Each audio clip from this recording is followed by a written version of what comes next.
Na Band News FM. Aí vem Denilson. Denilson neles. Oferecimento Iveco. Você não vê, mas a cada curva nós estamos com você. A gente não para. Iveco. E Grupo Souza Lima. Eficiência em segurança e serviços. Mas o que é isso? Você tá rindo do Eduardo Oineg? Gente. Ou você tava rindo de outra coisa? Boa tarde, Débora. Tudo Boa bem? tarde, Denilson. Fábio, tudo bem? Tudo boa tarde, bom, chefe. tudo Benção. certo. Se espirrar, saúde. Deixa eu falar uma coisa. Boa tarde, ouvintes. Oineg, bem-vindo. Já sabe o que é isso, né? Nossa senhora, eu sofro Joelho com é complicado, né? Eu sofro com essa lesão. Eu já desenvolvi a artrose, a famosa artrose, justamente por causa desse processo que o Oineg tá passando, que é raspagem de cartilagem, e aí de repente daqui 2, 3, 4 meses inflama, aí você vai ver, tem líquido dentro do joelho, você tem que tirar o líquido, você tem que fazer raspagem e assim por diante, até chegar uma hora que não tem mais cartilagem para raspar. Então, Oineg, fica tranquilo, o tamanho não dá para diminuir, porque o Oineg tem 2 metros de altura, né, que prejudica ainda mais o joelho dele, mas tentar no máximo, Oineg, recuperar um pouquinho pra você ter uma vida um pouco mais saudável, assim. Olha o Denilson Mas aí é uma de lesão exemplo. complicadíssima. Mas enfim, boa recuperação Vai ficar pro bem. Oineg. Dito isso, Dito isso, valeu, vamos falar de obrigado, seleção. tchau. Não, o que é isso? Volta aqui. Vamos falar de seleção? Ó, quem tá aí pra bater um papo Vamos hoje com falar você de de seleção. futebol? Vai ser um prazer falar com o Fábio sobre seleção. Mas assim, na verdade, se vocês me permitem, né? A rádio fez o jogo ontem e eu fiquei bem surpreso com o desempenho. É porque quando a gente ontem também na transmissão com o Maurício, com o Marcelo, com a Aline, enfim, a gente ficou discutindo ali pós-jogo, essa expectativa que tem o futebol europeu, as seleções europeias, recentemente teve a Eurocopa, um nível altíssimo na Eurocopa, e a gente não vai ter, devido a esse famoso calendário do futebol brasileiro, e aí já generalizando, né, também no futebol brasileiro, mas especificamente a seleção brasileira não vai ter um confronto com grandes seleções daqui para a Copa do Mundo. E aí você vê um jogo como ontem contra a Venezuela, a última colocada das eliminatórias, e um Brasil tendo uma performance muito abaixo do esperado, o torcedor, é óbvio que o torcedor, não é o nosso papel, ou o meu papel nesse caso, de analisar só o resultado, né? Ontem a performance da seleção brasileira, especificamente no primeiro tempo, ela foi muito ruim. Horrível. Muito ruim. E aí você acompanha hoje, ontem, pós-jogo, todos os profissionais do esporte, a linha de raciocínio todas parecidas, né? Porque realmente o que o Brasil mostrou ontem no primeiro tempo, e não que o segundo tempo também tenha sido um segundo tempo, nossa, de encher os olhos, né? É que o Rafinha entrou, o Rafinha teve a primeira oportunidade na seleção principal, e ganha uma opção, nesse caso o Tite, de um jogador de lado de campo, canhoto, finaliza bem, gosta do mano a mano, e a gente, né, Fábio, a gente tá meio carente desse tipo de jogador, né, eu tenho uma sensação que a gente tá muito robotizado, assim, né, pensando muito na questão tática, que é interessante, porque também evoluiu a questão tática da minha geração para agora, mas o Brasil sempre teve como diferencial o que o Rafinha fez ontem. E hoje, no 1 contra 1, o jogador prefere o passe ao drible, né? Impressionante isso, a maioria, né? Mesmo no 1 contra 1.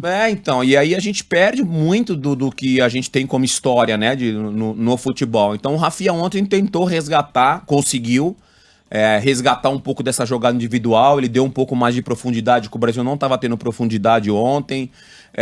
Só para citar alguns nomes, assim, o Fabinho junto com o Gerson ali no meio de campo jogaram muito mal, não tiveram participação, tanto é que o Tite falou sobre criação na coletiva dele e passava muito pelos pés desses dois jogadores. Casemiro faz muita falta, né? Casemiro faz falta, o Everton Ribeiro ontem tentou fazer um pouquinho de diferente, o Paquetá também teve uma participação efetiva, que foi num passe em profundidade, entre linhas ali pro Everton Ribeiro, que aí ele tomou uma decisão errada, que ele poderia ter finalizado, ele tentou o passe pro Gabigol, que a bola foi até pro travessão, mas ontem o desempenho da seleção brasileira deixa o torcedor com esse sentimento de falar, caramba, como é que a gente vai chegar na Copa do Mundo, né? Como é que a gente vai enfrentar essas grandes seleções? Mas né? dá pra pensar alguma coisa, porque você tem absoluta razão. Até o 1-1, o desempenho da seleção era sofrível coletivamente, né? Depois o Gabigol fez de pênalti, tirou aquele nhaca, né? Conseguiu fazer o primeiro gol dele, enfim.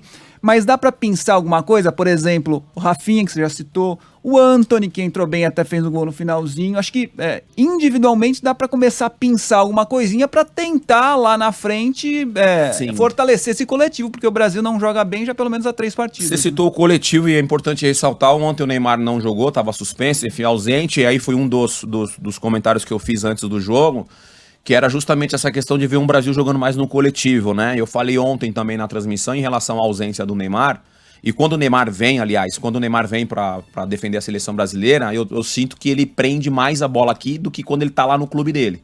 Eu não sei se é essa questão de bater no peito e falar, poxa, aqui eu sou a referência, então eu preciso decidir o jogo. E muitas vezes há um excesso de prender a bola.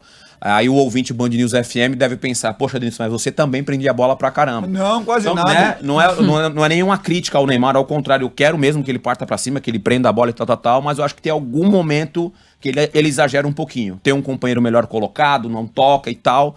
Então eu acho que o Neymar tem que, de repente, rever esse comportamento. Porque o coletivo, obviamente, tem que falar mais alto num esporte coletivo, né? O individual ele vai vir consequente do sucesso coletivo. Agora, você falou pontualmente, o Antony vai amadurecendo na seleção e eu acho que vai configurar nas convocações. Não sei se vai para a Copa do Mundo, mas é um jogador que o Tite vai estar monitorando para o Tite ou o próximo treinador, enfim, para as próximas convocações, pós-Copa do Mundo. Óbvio que tem chance de ir, tem. Isso está muito claro.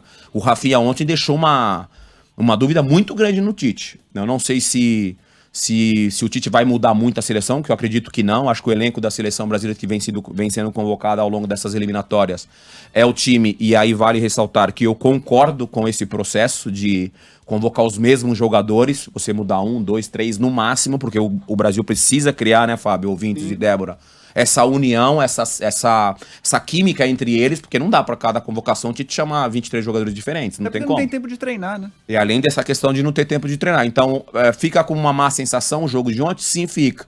Mas se a gente olhar o retrospecto, e era o momento também do Tite fazer alguns testes, né?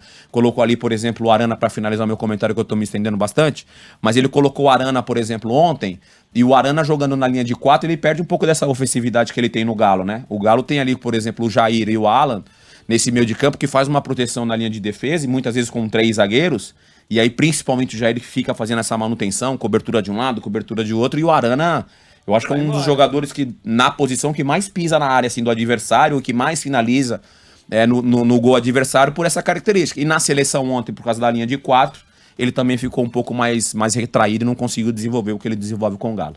Mas apesar de tudo isso, o Brasil é líder disparado das eliminatórias, tá ganhando, é o que importa, tem que chegar na Copa 27 e vai pontos, chegar. primeiro colocado 27 pontos com 100% de aproveitamento. Dito isso, que isso aí, hoje o pai desenrolou com o chefe, hein? Sextou, hein? E aí, feriadinho? Bom feriado, fim de semana prolongado, vai com a minha família, curtir os meus filhos, curtir minha esposa, que tá focadíssima nos treinos, tá até melhor do que eu. Casal fitness. E passar um final de semana tranquilo e amanhã acompanhar 200 jogos, né? Que amanhã tem 200 jogos do Brasileiro. São 7 jogos do Brasileiro amanhã. Boa e só sorte, o São Paulo então. que joga na segunda-feira. Bom fim de semana, bom feriado, Denilson. Beijos, Beijos. nos vemos. Até.